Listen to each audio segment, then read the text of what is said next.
Hey everybody, it's Jeff here on Entrepreneur Essentials once again, and I am here with my friend Jessica Clarke. Hey guys. And we are going to be talking a little bit about her business today. As a quick reminder, this show is about entrepreneurs. It's about those of you who are sitting out there thinking about becoming an entrepreneur and you haven't taken the risk. We like to interview people who've done that, who've gone out, taken the risk, jumped out there and created a business and are succeeding.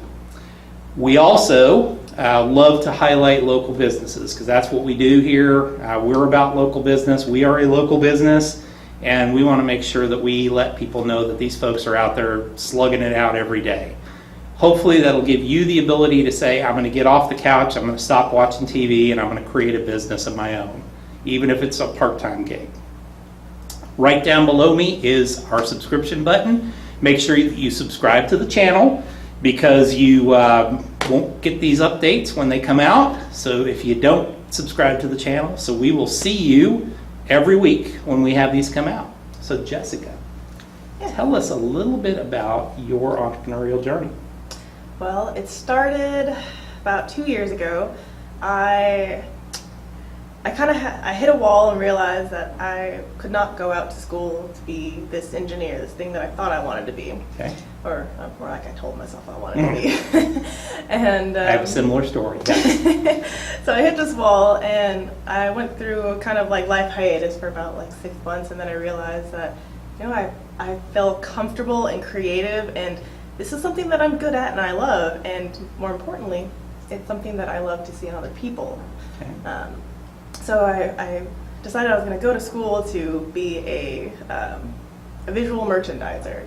Interesting. And while I was in school, I was working in a lot of the retail fields because I thought, hey, I want to make sure that I've got experience when I leave. Well, as I was working through the business, I realized that I'm not comfortable with selling for someone else's dream. Mm-hmm. And there's things in this particular industry that I don't completely agree with. Not that they don't have their own right with what they do, but it's just not kind of where I saw myself. I'm kind of like the middle person. I love connecting people to things that will empower them. And I can't do that if I'm telling someone, you should buy this product, this is what you should do. So I decided I would scrap everything and go into business for myself. Very cool. And that's kind of what I did. Nice. So what are you doing now? Right now, I am a wardrobe consultant. Okay. Fashion is a word I like to stay away from, but it's what people, it's easier for people to associate fashion and wardrobe. But what I do is I go into someone's closet. First I sit down with someone, find out. First you get permission. I find out who they are, what they like, what's important to them, and kind of how they see themselves. Then we go in the closet, get rid of everything that doesn't represent that. Okay. And then whatever's missing, we go fill in. All right. One of the fun things is I have a thing with polka dots. Okay. I love polka dots, but I can't wear them. I don't know why, but like I'll always grab it, but it's like it'll just sit in the closet for maybe like 5-6 years, and like I love to look at it. Why do I keep buying these? Yeah. So I help people kind of like key into those things. What are you never gonna wear, and what will you? Yeah. Key into their inner polka dot. Yeah. Exactly. You can wear this. You need to wear this. I want you to wear this. Yeah. Exactly. That's fantastic. So how did you come about that idea? The idea of your business. It was a personal strength. Okay. While I was in that 6-month kind of like life hiatus, I suffered from a lot of negative self-talk. I didn't have the strongest self-confidence or esteem at all. But that was because I spent all this time trying to be someone that I wasn't. I just kept telling myself, I need to be an engineer. My dad told me I'm going to be an engineer. That's the only way to get a job. I can't make money any other way. Exactly. So it's like I spent all this time telling myself and forcing myself to be this person that I wasn't. And so when I went on that hiatus, as I'm sitting there, I start dressing the way that I want to. I start being creative. I start having fun playing with colors and patterns, and I got so much good feedback that all of a sudden everything started to rise. Not just my confidence and my self-esteem, but the way that I spoke to people, the way that I worked. Like everything just went on an uphill battle. Well, no, it wasn't a battle at this point. Yeah, it was actually fun. Yeah. Yeah, I realized that there is this strength, this power in this inner version of the way that we see ourselves.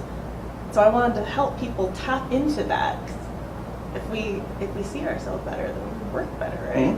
That's awesome. Who's your typical client? My typical client has been mature ladies, actually, which has Okay. been really cool. One of my favorite ladies to work with, her name was Diane, and she had this image of actually, I always loved like the rocker style, but like that's just so not me. I had to break that. Yeah. I got her some pair of shiny leather pants, and like that's been like her favorite wardrobe piece Of course, to play with. Because she really wanted it, but she just wouldn't do it. Yeah. Yeah. So my typical client has been mature families that were like the kids are out of the house and they finally have an opportunity to kind of look and see and decide who they want to be. Yeah, they don't have to be just mom anymore. Exactly. Yeah. Another one is I've worked a lot with I don't want to say entrepreneurs, young professionals, with young professionals who they want to break that boundary of the worker versus the leader. Yeah. And so I've helped a lot with them to kind of shift their style into a more appropriate role. Okay, very cool. How do you typically find your clients? A lot of it's been word of mouth. All right, great. But I have actually been working on adding value to people's lives. So I've been really trying to beef up a lot of my blog and to put out different style tips in ways that, because not everyone feels like at the time they're not ready to sit down and do a complete purge. They're not your client. Yeah. And so I want to add value to those people so that when they're ready, they can come and seek me out. So that's been another avenue. Yeah. Well, it's another way to access people, add value to people who probably wouldn't have been your client to begin with, and maybe they can refer somebody else to you. So what's new in your world? What's new has actually been kind of like the content that I was telling you about. I've really been working on finding as many articles as I can, doing a lot of speaker events. I actually have one coming up May 8th that I'm really excited for. It's for a Dress for Success group. Oh, sweet. And and I've been working on getting a lot of promotions and pamphlets kind of ready, especially going into the summer, because now that spring is kind of out of the way, we want to have everything beefed up so that how do we be appropriate? How do we be appropriate when the weather's kind of just makes you want to take everything off? Yeah, exactly. That has been like the biggest push. Yeah, that challenge. So do you find like with your clients, are you kind of working with them seasonally, like you're talking about here, that okay, we're going into summer, so we kind of have to think about your wardrobe in summer? Right? Some of them, yes. I have a couple of different style packages. Okay. One of which is it crosses all the seasons. But when I kind of go into the closet and re-merchandise everything, I try to set it up in such a way that it transitions. Because I know that Texas has kind of really funny weather. Could be 80. Well, it was 50 this morning. It'll be 80 tomorrow. Exactly. And so when I do that, I try and make sure that I have spring sweaters available, knowing that it could drop 30 degrees in the course of a day. Like in a day and a half. Yeah, exactly. So sometimes we don't need to meet seasonally because they have enough stuff already. Okay. But if not, then we'll meet more often. Got it. Very cool. What a cool business.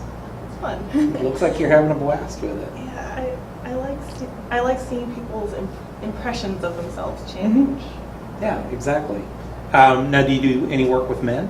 Yes, I do work Okay. with men. Men are a little We're kind of boring. No, Yeah. it's not boring at all.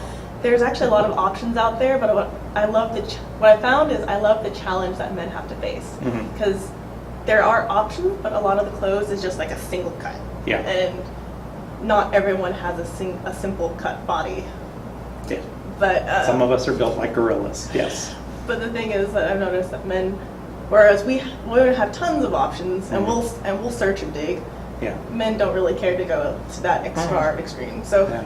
that's one of my favorite areas to work in, because I can find out their needs and then tailor all of my searching based on that, so I can find the best deal at the best price. And if you need something that's like a business suit, I can help you go there. And so it's not like you're wearing, like it's not a suit where you'd see in a banker wear if you're not a banker in a banker field. So I have a lot of fun with those ones, actually. Cool. I love it. All right, fast 5 questions. You ready? Ready? All right, first question. You wake up in the morning, you have $500 in your pocket, business is totally gone, laptop, computer, know everything you know today, place to live. What do you do first? No place to live. No, place to live. Do you have a place to live? Have a place to Yep. live. Well, then I would start doing research. Okay. I would find out how I could turn 250 into 500, and then I figure out how to feed myself and take care of rent for the rest. I love it. Yep. Maybe go adventure too. Yeah. I think I'd have to take a day to, like a half day, just to kind of like go wander off, find an adventure, clear the head, and then come back. Then come back. Yeah. Mellow out. Yeah. It was Patricia that was here before you. Same thing. She's like, I just have to stop and sit and breathe for a minute. Then I'll figure it out. Exactly. Favorite phrase, I'll deal with it in the morning. There you go. It'll still be here in the morning. What's your biggest entrepreneurial mistake? Thinking that I could do things. Okay. The first year was probably the most chaotic, because I didn't realize the amount of things, what it meant. I didn't realize why so many businesses have so many different departments. And it's like suddenly it and all... when you're the single business, you're like, oh crap, who's going to handle that department? Me. Yeah. Who's going to handle that department? Me. Yeah. Still learning about new departments. And they pop up every day. Yeah. Oh, I guess somebody's got to do that too. Yeah. Well, that's the challenge of starting a business. So, what is a good book that you recommend? How to Win Friends and Influence People. I love that book. It's my favorite. I've started rereading it for the 4th time over. There was a mentor of mine who, he said that he does this thing where every year he has this one book that he always reads, and then every year he'll reread it. I realized that it's been a minute since I've read that book, and some of the knowledge has kind of like dripped away. But if you put on Mulan, I know every word, every Of course, song. Yeah. So I want to get to that point with How to Win Friends and Influence People. Yeah. Yeah. That was it wasn't until my grandfather died that I realized how many things we had in common. And one of the things after he died I got was an original copy of the book. Wow. So I have an original like 1932 copy or something like that. It's awesome. Sounds It's just an amazing book. Yeah, totally great. awesome. What is a tool that you use in your business every day? A tool that I use every day is Pinterest. Okay. Being that I have a visual role, it helps me to stay motivated, to stay inspired, and another way to display my work. Okay, so you kind of use it for both sides of it. You're using it to get inspiration and then give inspiration. I love it. So how do people get a hold of you? The easiest way to get a hold of me is through, if you visit my website. It's just Living Lifestyle. I have got contact information over there. Another good way is check out my Instagram. That way you can actually see some of the work that I've done. Daily little motivations, inspiration, get a taste of my personality, and then you can also direct message me there. Excellent. What's your Instagram handle? Jivo I am. Jivo I am. I love this. Yes, it has 2 E's. Yeah. JEEVO. All right. And then what's the website again? It's justlivingLifestyle.com. JustlivingLifestyle.com. Okay, so we're going to have that below us on the show notes. Awesome. So you can go find her and get styled up And I'm looking forward to seeing you just continue to grow your business, and hopefully you'll be around here more for us to help you fill in the blanks and fill in the departments when you need them. And, Definitely. and everything else. So thank you very much for coming out today. Yeah, thank you so much for having me. Thank This you. has been exciting. Well, folks, we are, like I said, always having these folks come out and talk, and you get to see wonderful entrepreneurs like this come out and talk a little bit about that challenge and that life-changing moment of realizing that, okay, I wasn't meant to do something. I was meant to do something different, and finding a business and creating a business, finding a need and fixing that need. So thank you very much. We'll see you guys next week. Thanks. Bye. See ya.